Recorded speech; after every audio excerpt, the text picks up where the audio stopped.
being sugar deprived had major effects on these children's health.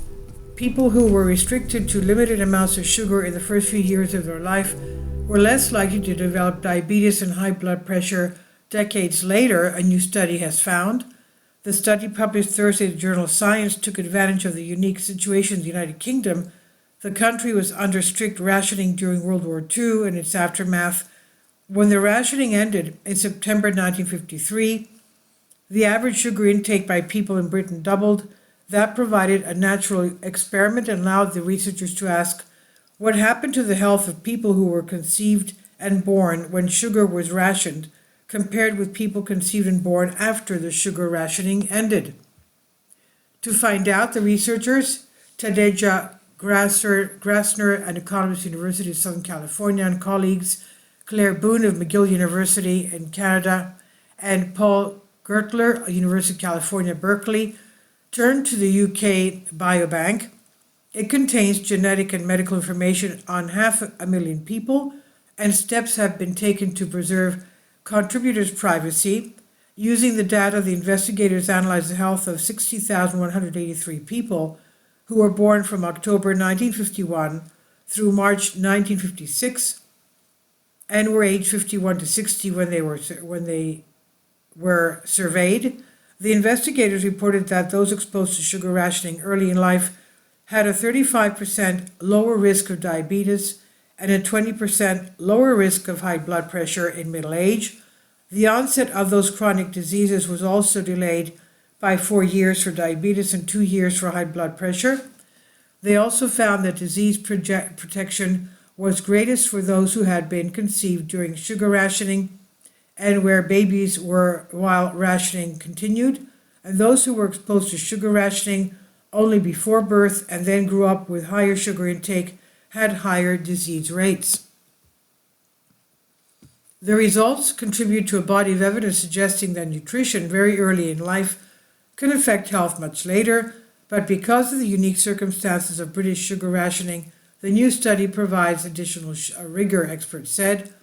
For example, a study of military records of men whose mothers were in the first half of pregnancy during the Dutch famine or hunger winter during World War II found that the men were more likely to be obese at the age of 19 than men born after that event.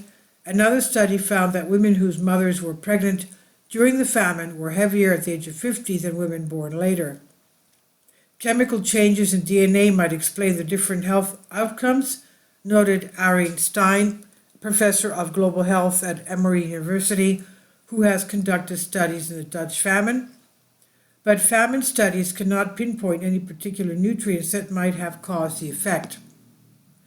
The new study had that ability with its focus on sugar, and the results are unexpected, Dr. Stein said. Although the absolute amount of sugar the population consumed doubled from 41 to 80 grams a day, that is only an additional 155 calories.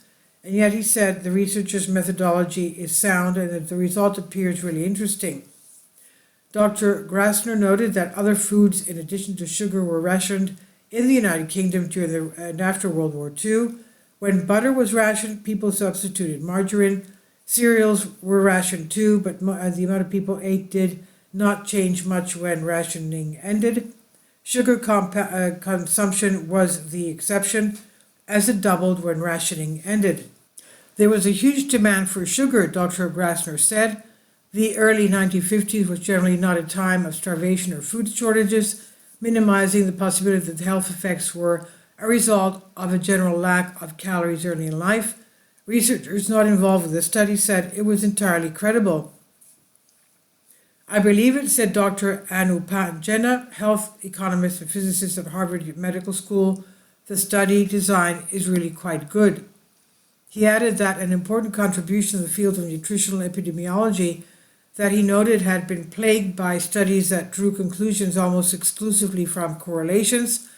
There are claims that excess sugar consumption leads to poor health, for example, based on observational studies of people eating more sugar or less, but there generally are many differences between groups that are studied, leaving open the possibility that other factors are affecting health.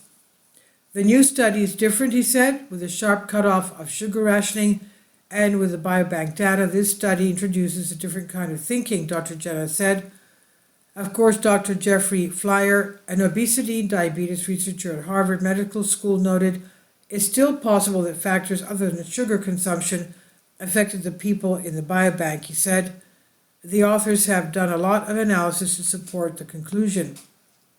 One thing the new study cannot answer, though, is why sugar rationing early in life has such profound effects later. It's very weird, said Kritin Jain, Program Officer of National Institute on Aging, which funded the study, but she added, this kind of study is not designed to tell us why, it's designed to tell us what. One idea, Dr. Grasner said, is that early exposure to sugar leads to a lifelong craving for it. People who were conceived and born during sugar rationing ate less sugar late in life, according to the British government's National Diet and Nutrition Survey. She sees the disease risk as a cumulative response to a lifetime of sugar consumption. She said chronic diseases do take time to develop. This is from New York Times on DNYUZ. Please leave your comments and thank you for your support. Support my Patreon account. The daily posts are 5 videos daily, and they are totally different from what I have on my YouTube channel. Thank you so much for your support and that you find all my content so interesting. You'll find the Patreon account details in the description box below.